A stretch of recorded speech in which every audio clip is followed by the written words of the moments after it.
കള്ളനെ ചൂണ്ടിക്കാട്ടിയവനെ കൊലപാതകിയാക്കുന്ന സംവിധാനം ഇനിയും തുടർന്നാൽ ആത്മഹത്യ ചെയ്യേണ്ടി വരും. സുജിത് ദാസിനെതിരെ പരാതി നൽകിയ SI ശ്രീജിത്ത് നരേന്ദ്രൻ ജോലി ഉപേക്ഷിച്ചു.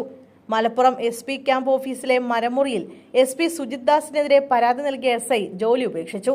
സംസ്ഥാന പോലീസ് മേധാവിക്ക് ജോലി ഉപേക്ഷിക്കുന്നതായി അറിയിച്ച് SI ശ്രീജിത്ത് നരേന്ദ്രൻ കത്തയച്ചു. പരാതി നൽകിയെങ്കിലും ഫലമുണ്ടായില്ലെന്നും തനിക്കെതിരെ പ്രതികാര നടപടി സ്വീകരിക്കുകയാണെന്നും കത്തിലുണ്ട്. മികച്ച ട്രാക്ക് റെക്കോർഡുള്ള ഉദ്യോഗസ്ഥനാണ് ശ്രീജിത്ത് നരേന്ദ്രൻ. ഇദ്ദേഹമാണ് മലപ്പുറം SP ക്യാമ്പ് ഓഫീസിലെ മരമുറിയുമായി ബന്ധപ്പെട്ട പരാതി ആദ്യഘട്ടത്തിൽ ഉന്നയിക്കുന്നത്. സുജിത് ദാസിന്റെ പങ്കടക്കം വെളിപ്പെടുത്തിക്കൊണ്ട് മുഖ്യമന്ത്രിക്കും സംസ്ഥാന പോലീസ് മേധാവിക്കും അന്ന് പരാതി നൽകി. പക്ഷേ ഈ പരാതി ആദ്യം ഫയലിൽ സ്വീകരിച്ചെങ്കിലും നടപടിയുണ്ടായില്ല.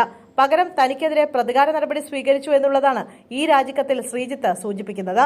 തന്നെ വ്യക്തിപരമായും കുടുംബത്തെ പോലും അപമാനിക്കുന്ന തരത്തിലാണ് ഇതുമായി ബന്ധപ്പെട്ട സേന മുന്നോട്ടു പോയതെന്ന് അദ്ദേഹം ആരോപിക്കുന്നു. തനിക്ക് അനുഭവിക്കാൻ കഴിയുന്നതിനപ്പുറമായി സർവീസിൽ തുടരുന്നതിനോട് യാതൊരു താല്പര്യവുമില്ല എന്ന് ചൂണ്ടിക്കാട്ടിയാണ് കത്ത്. സേനയോട് കടപ്പെട്ടിരിക്കുന്നു, എന്നാൽ സേനയിൽ നിന്ന് യാതൊരു വിധത്തിലുള്ള ആനുകൂല്യവും കൈപ്പറ്റാൻ ഉദ്ദേശിക്കുന്നില്ല. അത്രത്തോളം വേദന തനിക്കുണ്ട് എന്നുള്ളതാണ് കത്തിൽ അവസാനമായി അദ്ദേഹം സൂചിപ്പിക്കുന്നത്. സസ്പെൻഷനിൽ തുടരുന്ന സമയത്ത് 2 അച്ചടക്ക നടപടികൾ നേരിട്ടു. വളരെ വൈകാതെ ഇനിയും പുതിയവ പ്രതീക്ഷിക്കുന്നു. കള്ളനെ ചൂണ്ടിക്കാട്ടിയവനെ കൊലപാതകയാക്കുന്ന സംവിധാനമാണ് പോലീസിലെന്ന ആരോപണമടക്കം ഉന്നയിച്ചാണ് ശ്രീജിത്ത് രാജിവെച്ചിരിക്കുന്നത്. ഇനിയും ഇങ്ങനെ മുന്നോട്ടു പോയാൽ ദിനംപ്രതി ആത്മഹത്യ ചെയ്യുന്ന പോലീസുകാരുടെ കൂട്ടത്തിലേക്ക് ഒരാൾ കൂടി വരുമെന്ന് മനസ്സിലായെന്നാണ് ശ്രീജിത്ത് രാജിക്കത്തിൽ പറയുന്നത്.